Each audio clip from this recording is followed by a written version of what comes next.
This channel does not promote any violent, harmful, or illegal activities. All content provided by this channel is meant for an educational purpose only. ডিসেম্বরে বাংলায় কোন ঋতু?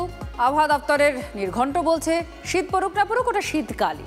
কিন্তু BJP বলছে না, শীত নয়, ডিসেম্বরেই বর্ষা। ভিন রাজ্যের 1000 নেতা এসে প্রচারে ভাসিয়ে দেবেন শ্যামাপ্রসাদের এই রাজ্যকে। আর তৃণমূল বলছে তাহলে তো শীতের আগেই বসন্ত, কারণ প্রতিবার বসন্তের কোকিলের মতো এই বিজেপি নেতারা ভোটের আগে বাংলায় উড়ে বেড়ান।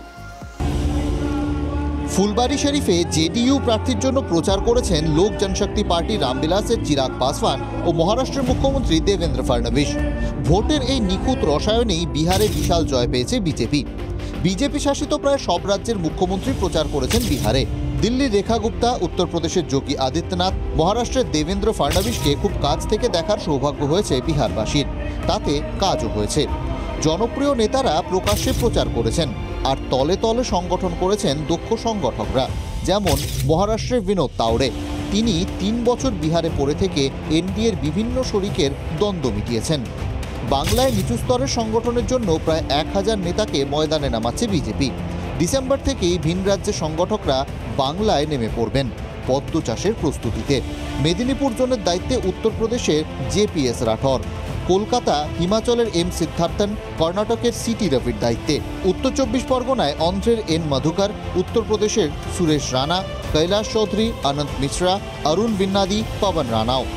নজরদারিতে সুনীল বনসল, ভূপেন্দ্র যাদব, সহযোগিতায় বিপ্লব দেব। বঙ্গ বিজেপির পর্যবেক্ষক মঙ্গল পাণ্ডে, সহকারী পর্যবেক্ষক আশা লাকড়া বিহারের ভোটে ব্যস্ত ছিলেন।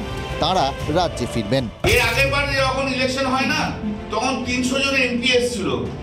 300 জন এমপি পশ্চিমবাংলায় ঘুরেছিল ওদের, আর 30 থেকে 40 জন সেন্ট্রাল মিনিস্টার এখানে পড়েছিল। বুঝতে পেরেছো তো ফল কি? এরকম সর্বভারতীয় যত দলই আছে, যখন নির্বাচন হয় তখন তারা তাদের কর্মী নেতৃত্বকে কাজে লাগায়। এর মধ্যে নতুন কি আছে? সিপিএমের প্রকাশ কারাত, সীতারাম ইয়েচুরি, বৃন্দা কারাত, তারা থাকেন না নির্বাচনে? থাকে। কংগ্রেসের নেতারা আসে না, কংগ্রেস পার্টি অফিসের সামনে যান না, গেলেই দেখবেন সব বিদেশিদের ছবি লাগানো আছে। দাদাগিরি, বাইরের লোকের দাদাগিরি সহ্য করবো না। আর এখানে তো সব অনুর্বর লোক রয়েছে, সবগুলো পাঠা, শিক্ষিত শিক্ষা টিক্ষা নেই, গরু গাধা। বঙ্গ বিজেপির জন্যই হোমওয়ার্ক স্থির করে দিয়েছেন সুনীল বনসল। সিএএ সহায়তা কেন্দ্র বাড়াতে হবে ও বাংলাদেশ থেকে আসা হিন্দুদের পাশে দাঁড়াতে হবে। মতুয়াদের কাছছাড়া করা চলবে না। কার্যকর্তারা জমি চষে ফেললে ফুল ফোটাতে আসবেন প্রধানমন্ত্রী মোদী। সংসদে শীতকালীন অধিবেশন চলাকালীনই কার্পেট বম্বিং শুরু হয়ে যাবে। ডিসেম্বরে আসবেন, জানুয়ারিতে আসবেন, ফেব্রুয়ারিতে আসবেন, মাননীয় প্রধানমন্ত্রী আসবেন, মাননীয় গৃহমন্ত্রী আসবেন, সর্বভারতীয় সভাপতি আসবে এবং অন্যান্য নেতৃত্ব আমাদের আসবে। আমাদের সমস্ত প্ল্যান তৈরি হচ্ছে। तुम तो ठहर परदेसी, साथ क्या निभाओगे, सुबह पहली गाड़ी से तुम तो लौट जाओगे। মাননীয় প্রধানমন্ত্রী, মাননীয় গৃহমন্ত্রী পশ্চিমবঙ্গে আসতে পারবে না? তার জন্য কি ইলেকশন দরকার হয়? মোদিজি পাটনা থেকে বলছে গঙ্গা এদিক দিয়ে যায়, আমিও যাব। এখন গঙ্গার সমাপ্তি হয়, গঙ্গার সমাপ্তি গঙ্গাসাগরে হয়। এখন মোদির সমাপ্তি কোথায় হবে আমি জানি না।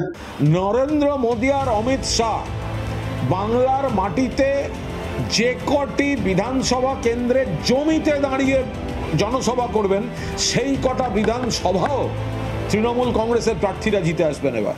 তার মানে ডিসেম্বর থেকেই হাওয়া গরম হতে চলেছে। Bureau report, TV9 Bangla.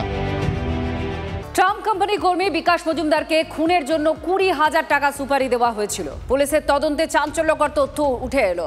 Trump company কর্মী বিকাশ মজুমদারকে গুলি চালিয়ে খুনের চেষ্টা। আক্রান্ত বিকাশ মজুমদারের স্ত্রী এবং পিসেমশাই গোটা কাণ্ডেরই মাস্টারমাইন্ড। বিকাশ মজুমদারের স্ত্রী রেখার সঙ্গে সম্পর্ক পিসেমশাই প্রবীরদের, সেখান থেকে গোলমাল। প্রবীর 20,000 টাকা দিয়ে সুপারি দিয়েছিল শামীম লস্করকে। বিকাশকে খুনের ছক্করে শামীম লস্কর আর সুশান্ত আদক। গ্রেফতার রেখা, প্রবীর, সুপারি কিলার এবং তার এক সঙ্গী। স্বামীকে খুনের চেষ্টা, গ্রেফতার করা হয়েছে স্ত্রীকে এবং তার পিসেমশাইয়ের সঙ্গে সম্পর্ক, আর সেই সম্পর্ক থেকেই এই বিবাদ। সেই পিসেমশাইকেও গ্রেফতার করা হয়েছে এবং 20,000 টাকা সুপারি দেওয়া হয়েছিল এই খুনের জন্য। অনন্ত আমাদের সঙ্গে রয়েছেন, আমাদের প্রতিনিধি। অনন্ত, কিভাবে পুরো বিষয়টাকে ক্র্যাক করলো পুলিশ? দেখো, পুলিশ প্রথমে যে রেখা মজুমদার, তাকে প্রথমে তার কথাবার্তা অসংলগ্নতা পুলিশ দেখতে পায়, তখন তাকে থানায় ডাকা হয়, তাকে জিজ্ঞাসাবাদ শুরু হয়। তার মোবাইল যখন চেক করে তখন পিসামশাইয়ের সাথে তার যে ঘনিষ্ঠতা, সেই ঘনিষ্ঠতা ধরা পড়ে বিভিন্ন ছবি এবং মেসেজের মাধ্যমে। তারপরে তাকে যখন পাল্টা জেরা শুরু করা হয় তখন সেই এবং পিসামশাইকেও পাশাপাশি বসিয়ে জেরা শুরু করা হয়। তখন তারা বলেন যে এই পিসামশাই, অর্থাৎ এই পিসামশাই প্রবীর দে এই 20,000 টাকা দিয়েছিল মোহাম্মদ শামীমকে তাকে খুন করার জন্য, অর্থাৎ তার যে স্বামী তাকে খুন করার জন্য, বিকাশ মজুমদারকে পরিবহন কর্মী তাকে খুন করার জন্য। এবং সেই ছক অনুযায়ী যে মোহাম্মদ শামীম মেটিয়াপুর থেকে এসেছিল, সে বাইকে করে সুশান্ত আদককে সাথে নিয়ে সে সকালবেলা যখন ময়লা ফেলতে যায় তখন তাকে গুম করে। ধন্যবাদ অনন্ত।